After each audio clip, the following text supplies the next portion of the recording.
Good morning, guys. Look who's with me, and he's being weird, so I apologize. You're so dumb. So usually when we do it together, I let him read, because as we've seen, I'm not a very good reader. But babe, do you want to start with the just for today, please? Yeah. Okay. So I'll do our readings this morning, and like I said, there's always comments, and if you want a message or any opinions you have, please share. So, you start. February 7th, 2023.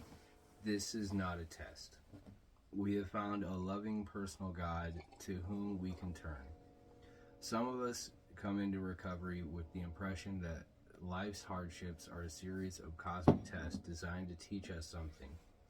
This belief is readily apparent when something traumatic happens and we wail, "My higher power is testing me." We're convinced that it's a test of our recovery when someone offers us drugs, or a test of our character when we're faced with a situation where we could do something unprincipled without getting caught. We may even think it's a test of our faith when we're in a great pain over a tragedy in our lives. But a loving higher power doesn't test our recovery, our character, or our faith. Life just happens, and sometimes it hurts. Many of us have lost love through no fault of our own. Some of us have lost all of our material wealth. A few of us even grieve the loss of our own children. Life can be terribly painful at times, but the pain is not inflicted on us by our higher power. Rather, that power is constantly by our sides, ready to carry us if we can't walk by ourselves. There's no harm in that life can do us that the God of our understanding can't heal. Just for today, I will have faith that my higher power's will for me is good and that I am loved. I will seek my higher power's help in times of need. Oh, that almost made me cry. Actually, I was tearing up. It's a good one. It is a good one. I don't necessarily think that I question God when I go through tragedy. But I do lose faith in life itself and disconnect from Him. So, I don't know if I out loud blame Him, but maybe in my head I do. Because I feel embarrassed to blame Him, because I know logically it's not His fault. Life just happens, but I know that I get mad at Him. I remember when I went through, the grief period of a relationship, I was very mad at Him. Okay. 7th, right? Yes. All right. That was our just for today. And then this is going to be the spiritual principle of the day. Recovery makes us more resilient. As we progress, we learn that we can always begin a new journey in recovery, and we can start over whenever we need to. We don't need to blow up our lives to get a fresh start. Life on life's terms comes with some inevitable setbacks. Recovery gives us choices about how we deal with those occasional stumbling blocks or misfortunes. Do we summon our inner drama queen? Back ourselves into a corner and turn a minor setback into a full-blown catastrophe? Sometimes yes, and sadly relapse can be part of that story. Fortunately for us, recovery makes us more resilient. We learn we can reset our attitude instead of resetting our clean time. We're reminded that change is the only constant. Life's challenges don't end when we get clean. Rather, we learn to respond to change and challenges in a different way. Summarized by one member: get knocked down 3 times, get up 4. Early on, it may have taken a toxic relationship or some regrettable financial mismanagements for us to reach for the reset button.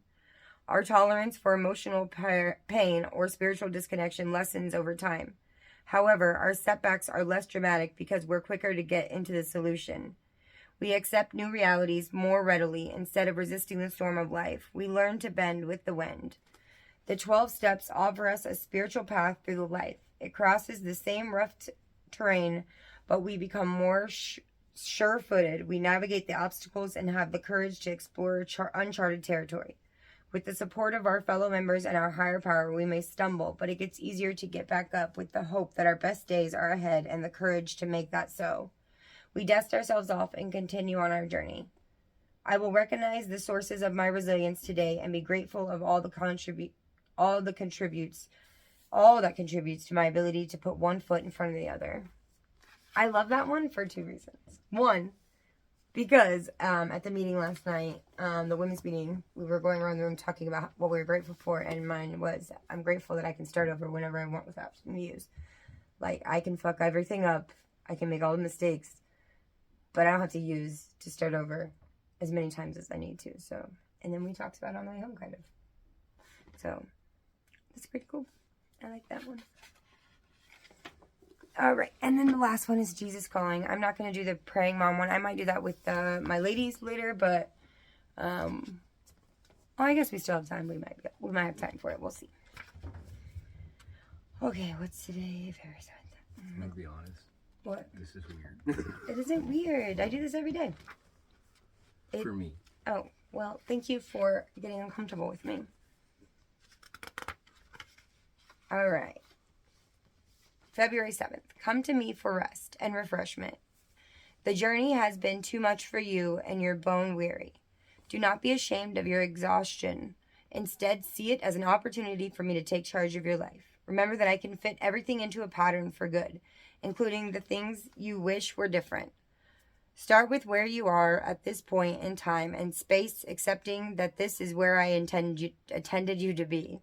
You will get through today one step, one moment at a time. Your main responsibility is to remain attentive to me, letting me guide you through the main choices along your pathway. It sounds like an easy assignment, but it is not. Your desire to live in my presence goes against the grain of the world's, the flesh, and the devil. Much of your weariness results from your constant battle against these opponents. However, you are the path of my choosing, so do not give up.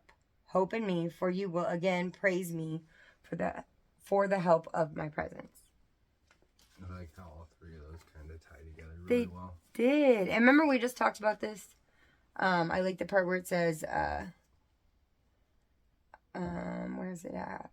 Do not be ashamed. Okay, that's it. Sorry. Where was it? Including the things. Oh. Remember that I can fit everything into a pattern for good, including the things you wish were different. And we talked about that last night too. That you're exactly where you need to be and to trust that process with God. Like, we think we should be further, or I should have more money, or I should, be financially, in a better place, or in a better place with my kids. But I have learned through recovery that my journey is not going to look anything like anybody else's, and God's plan for me does not look the same. So I need to just trust that. And that's hard because I want to be rich with a nice house and well-behaved kids. But that's not God's plan for me, I don't think. So, I don't know. Thanks for a lot of miracles. Yeah. At least in a short amount of time. They all come in time, and I have learned that the more I try to force something, the longer it takes me to get it. So, thanks for joining us today, guys. Thanks for getting uncomfortable with me, babe. Yeah, I'm still. I know this is so weird for you, but I actually like it. Like, I just, the camera's not there. The camera's not there. No, it's right there. Oh, okay. It's there. Well, thanks for coming and joining me with it anyway. So, I love you all. If you have any comments or questions, or you want to message me or anything, please feel free. Even if you disagree with any of the readings or have, a negative opinion on it, that's okay. I take negativity. I can be the negative opinion sometimes, so. I was the negative one last night. Yeah, I had to tell him to get his negative shit away from me, actually. It was so aggressive, so. I love you guys, and I hope you have an amazing Tuesday, so.